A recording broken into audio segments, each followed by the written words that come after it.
Okay, so I wanted to talk to you a little bit about some research that we've done on how the brain processes music and what that means for music recommendation and understanding visual differences. So we're generally interested in finding out, once again, more about music recommendation, and there's a product side of it which many people are working on, and we're more interested in the user side of it. So to try to understand why different people have different tastes in music and how we can categorize and better understand this. And one step that we've taken is to turn to neuroscience to look at the brain to try to understand where these differences come from. And so one project that I worked on, for example, is why do we like new music? So imagine that you're sitting at home, you're just listening to music on your computer, for example, and you buy some music off of iTunes, for example, and you get some recommendations. Now, how do you decide if you like these recommendations or not, and if you want to spend some money on them, for example?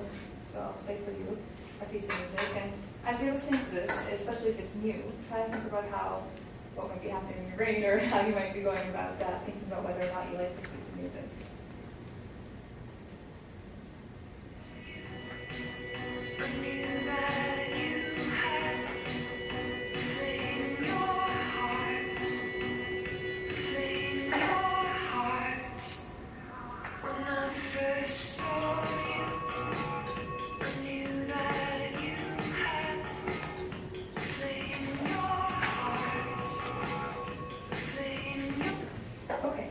So we wanted to see what exactly is happening in the brain at that moment. So we took this exact paradigm inside the fMRI scanner. And fMRI can tell us what's happening in certain areas of the brain, which areas are using up more activity. And we can get an estimate of what's going on while you're listening to music. So what we did was use Pandora, Last.fm, and iTunes, some music recommendation system, to try to predict what type of music people would like, and have them listen to these pieces of music inside the scanner. Of course, based on the preferences that they told us that they have. And the way that the paradigm works, I'll just go through this quickly. So basically, they would listen to 30 seconds of a piece of music, and instead of just asking them, do you like this piece of music, we actually make them buy it, because then we get a much better estimate of whether or not they like it. And we actually found that it does make a difference, because we also asked them if they like it, and there was a huge difference between what they liked and what they actually were willing to spend money on. So they decided how much money they wanted to spend on it, and this gave us a much better idea for how badly they liked it, how much they liked it, and how badly they wanted it. So as we're collecting fMRI activity during these 30 seconds that they're listening, afterwards we ask them how much money they want to spend, and it's their own money that they're spending. I should mention that as well. So then we label that particular piece of music with that price that they assign to it. And we continue doing this, so different people have different pieces of music, obviously, that they like. So then we group all the pieces that they purchased versus all the pieces that they didn't purchase, meaning they didn't really like those or want to hear them again. And we looked at the neural correlates of that, the differences in brain activity. So what we found is there was a network of regions that showed activity when people listened to pieces of music that they later thought, this is really good, I must have this, or at that moment they thought that. And but what's interesting is when we look at the price differences, only one area stands out, and that's the nucleus accumbens within that network. So why is this important? Because, well, for one, in the previous study, we found that this area actually releases dopamine when you're listening to music at those peak pleasure moments. So when people experience chills, they actually release dopamine. And releasing dopamine from a biological standpoint is a pretty big deal because it reinforces behavior. It's a very strong reinforcer, as we can see from drugs, for example, cocaine, amphetamines, alcohol, smoking, all of these work to increase dopamine, so they make us repeat that behavior and want to keep doing it again. And even things such as food and sex, things that have been around forever and are biologically relevant, also are reinforced because of this system. So why else is it important in terms of music? Going back to the current study with the new music. This actually ties in very nicely to what Marcus Pierce was talking about. So this area is thought to be involved in reward prediction error, meaning if you make a prediction about your environment, especially if it's something that's supposed to be rewarding, if what you actually end up with is better than what you expected, you have a positive prediction error, and if it's worse, you have a negative prediction error. And some fMRI studies have shown that this is exactly where that would be measured. So if you have a positive prediction error, so if you're listening to some music and it's better than what you expected or your expectations are surpassed, then you would expect to see activity in this area and dopamine release. And as Marcus very nicely explained, when you're listening to music, the temporal dynamics have a lot to do with the way that we appreciate music, the way we experience emotions and reward to or pleasure to a piece of music. And of course, composers know this, so they take advantage of these temporal dynamics to help us form expectations and anticipate outcomes. And also techniques such as tension resolution, delayed gratification, violation of expectancies. All of these really contribute to the way that we appreciate music, and this would be a biological model for that. So is this area working alone? And if so, this area, we share this region with most other primates. So you would expect that animals, for example, would get the same sort of pleasure, whether they do or not, we don't know. But obviously it interacts with other regions of the brain. So that's what we wanted to look at next, to see, well, which other, especially cortical areas, is this part of the brain interacting with to form those predictions. And we did some multivariate analyses, and we found that it very robustly correlates with the superior temporal gyrus. And this is a part of the auditory cortex. It's especially relevant because numerous studies since the 1950s actually have shown that this part of the brain is involved in storing information about music, the relationships and sound when you hear music. So you would expect that all of the music that you've heard in the past would have some sort of a template or some sort of information stored in these areas. So this is really suggesting that these areas work together with the part of the brain that's involved in making predictions and evaluating them as rewarding, so considering this prediction outcome rewarding. They're working together to determine whether you like a piece of music. So what does this mean? It means that when you listen to a new piece of music, a lot of how you perceive that and where these predictions come from will depend on your music listening history. So what part of the world you're from in, all of the music that you heard in the past and what's been stored in your superior temporal gyrus. And of course, each person in here, or each person in the world, has a uniquely shaped superior temporal gyrus. So of course, we excite different pieces of music, which people will do. So again, what determines whether we like a piece of music are previous listening experiences, because the superior temporal gyrus stores information about previously heard music. And of course, this is influenced by culture, so whether you're born in Eastern cultures versus Western cultures, you have different expectations of what sounds are supposed to sound like and how they should be organized in time, which would then therefore influence your predictions, as well as what genres you've listened to or been exposed to in the past. And of course, this is dynamic. It continues to evolve throughout life as you listen to more music or different types of music. And an interesting thing that we haven't studied yet, but we'd like to study is music that we previously associated with rewarding, whether it's through peer relationships or through some sort of a memory in the past, and how this will change the templates that are stored in mind. So, based on these results, can we predict what type of music people will like? So, according to these findings, ultimately, it should depend on what they've liked in the past.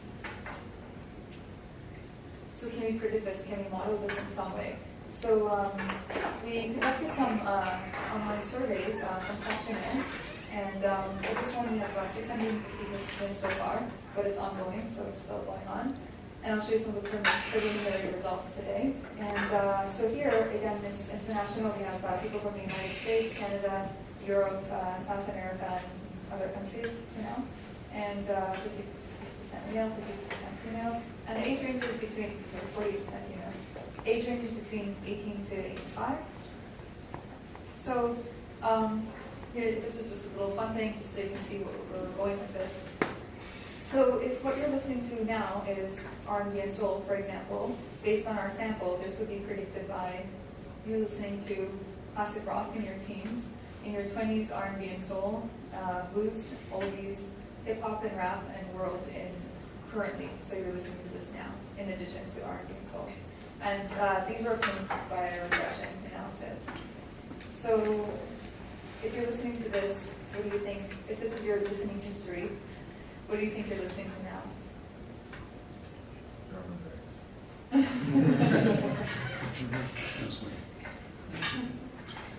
Any thoughts?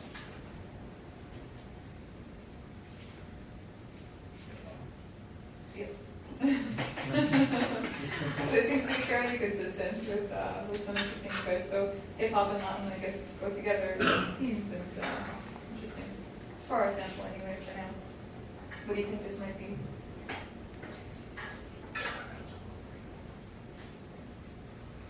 That's going to be taken this way. Dance electronics, I'll just look through a few more. Apparently you didn't like anything in your teens. Or nothing that predicted this anyway.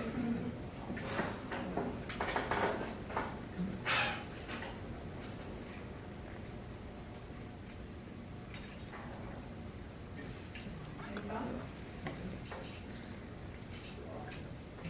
Close. Hard rock.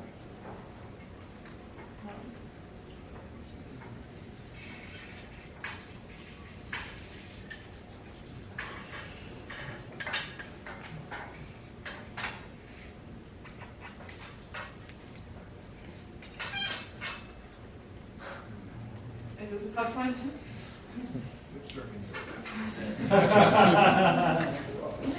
Classic. So here are the rest. This one is a pretty third rock. Interesting because you have very, there are many things that you listen to during your teens that would potentially predict whether or not later on you're going to, and by later on I mean 30s, 30s and up. Good sense of rock. So here we have country, predictors of blues, and predictors of Christian gospel.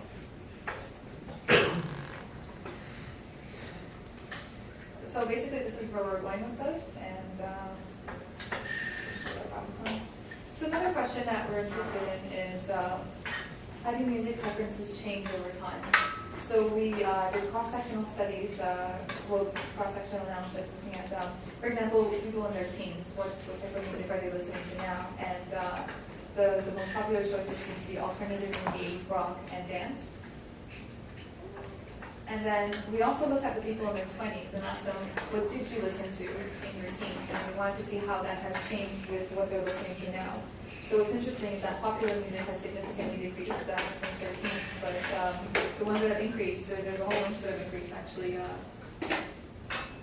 Alternative indie, classical, dance, electronic, folk, jazz, blues, world, country, all of these increased in the 20s.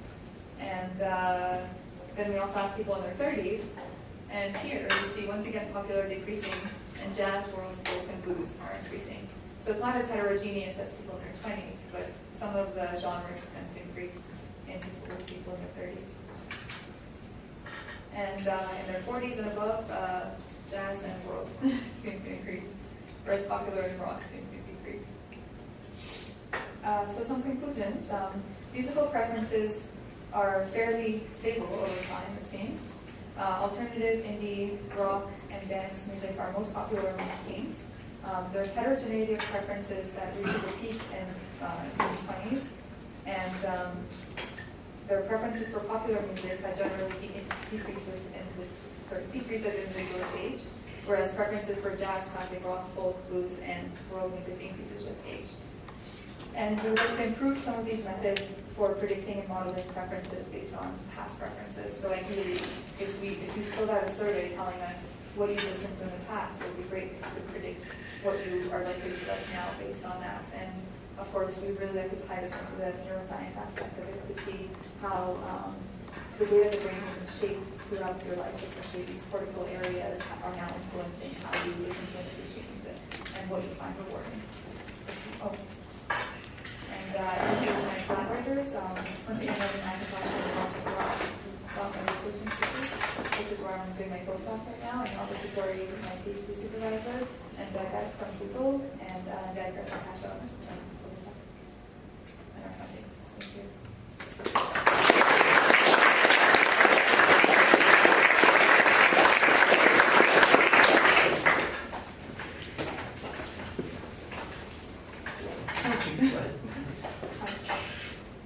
I wasn't quite sure if you were comparing people in their teens and 20s now, or people in their teens and 20s, the same person in their teens and 20s, or both of those things together.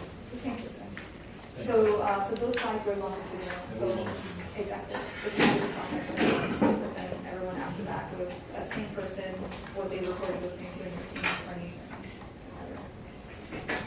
the other effect is I guess there's a kind of cultural progression of different styles move up and down in popularity over time. Absolutely. So there's generational and there's cultural, as you mentioned, since we have an international sample, we have very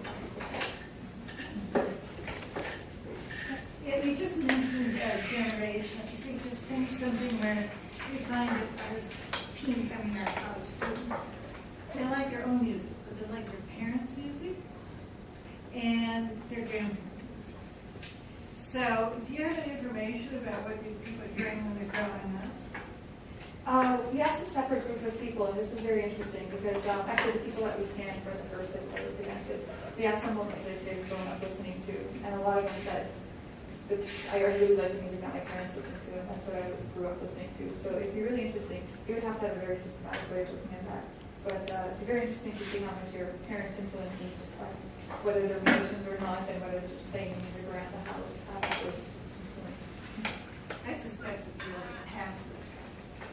You know, just it's in the house. Yeah. Absolutely, yeah. But in the brain, it's so active in the way that it's always absorbing this information and associating with certain memories that you might have of your parents.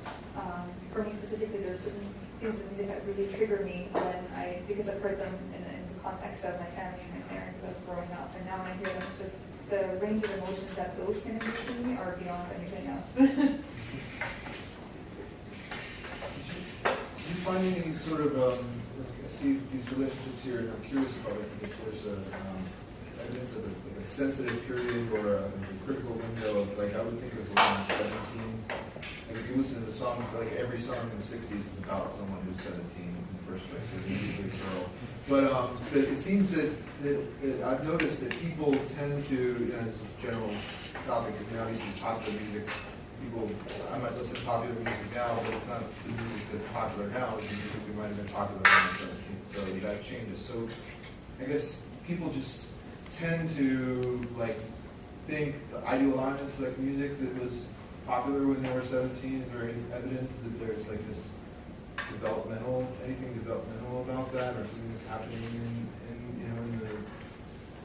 the limbic system that might lend itself to that? Yeah, that's an excellent question. There are a couple of answers to that. So the survey answer to that would be just looking at the heterogeneity of what's going on when people are in their 20s and all the different types of music that they're listening to in their early 20s and later 20s.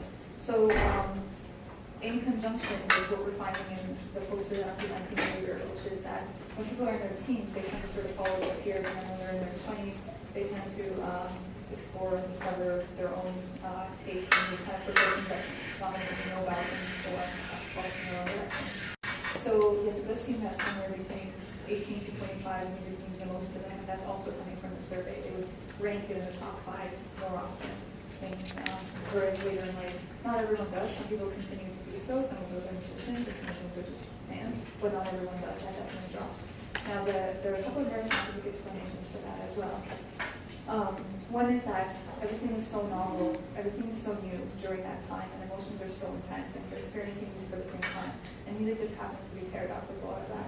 So if music is acting to retrieve some of these memories for you, some of these feelings that you associated with those times, with eras, then it would make sense that you would assign more weight to those emotionally, the stuff that you heard in growing up. I can imagine Steven Pinker making an argument that that music is designed is just a byproduct of sexual selection. So then fertility peaks in the time that that you associate. Actually, well, there would be an explanation for that as well because dopamine is sort of released a lot more at that time, and there have been some studies showing that dopamine tends to decrease throughout age, not decrease in quantity, but to what it's released to. So dopamine has a lot to do with novelty. So it's always excitement and novelty and craving and wanting and lust and desire. All of that peaks around that time. And then once you become really accustomed to everything, then it just tends to drop. And there are definitely scientific studies showing something of that ties into this life. I think the Valorie group was one of the first that reported right hemisphere activation with music. And you had a nucleus accumbens stronger on the right than the left. Do you know, is that significant? And are you looking at the hemisphere issue in general? Yeah, that's actually a very interesting question, because in both of the studies that we did on this topic, so there was one that we did with dopamine, and we found dopamine release, and that was much stronger on the right hemisphere. And the one that's the science one, that was also with the new music, that was also on the right hemisphere. So not to say that the left hemisphere wasn't also showing activity in both cases, but it just was at a lower threshold. But there does seem to be something to do with the right hemisphere. Now, there have been a lot of studies showing, we know that the inferior frontal gyrus is also very much involved. I don't have the image, I thought I did. We know that the inferior frontal gyrus is also very much involved in identifying regularities in music, and that is also very much right hemisphere. The left hemisphere homologue is involved in understanding structure and language. So there may be something to relate to the fact that the right hemisphere inferior frontal gyrus may be communicating with the music system. Maybe two more questions. Have you considered, in addition to your questionnaire data, harvesting data from some of the plastic? Because I'm trying to remember when I first heard of this, it's about 6 years ago, at the very least. Quite longitudinally what you're collecting. So could you repeat that last part? I didn't hear you. I'm saying, have you considered using a source like Last.fm for data on listening habits over time? Because I think it's been around for at least 6 years, maybe more, and there must be quite a few users who maybe not into it, unless they will find someone who's really interested. Absolutely, yeah. We definitely thought about that. I think a bunch of other people are actually doing that as well. I spent a couple of papers on that recently. And we just want to have a little control of the questions that we're asking, because it's 126 questions. And we're also very interested in shows. Who gets shows, what they get shows to, what pieces of music they get shows to. So we have a lot of questions on there about that as well. So it's really just control over the experiments. But yes, it's possible that if we're just doing genres, we will probably approach other programs. Just noticing the trend of the music preferences from when they get established to what people listen now compared to when they listen to them. I noticed that most of what people were listening to in their 20s was kind of defining what they're listening to now. Isn't that just kind of another way of saying that the music that I feel, I want to feel cool, and this is the music that makes me feel cool right now. So because I have that identity of what cool is, I'm going to stay cool for as long as I can. Yeah. I think that's an excellent point, because just anecdotally, a lot of people have been saying that they're trying to listen to many different genres, but in their 30s and 40s, they tend to come back. In their 30s, they don't listen to music as much, but then later they tend to come back to the music that they would listen to in their teens or their 20s. And that really just effectively proves what you were saying. So you should ask people when they felt first cool at. I'll add that item number 1.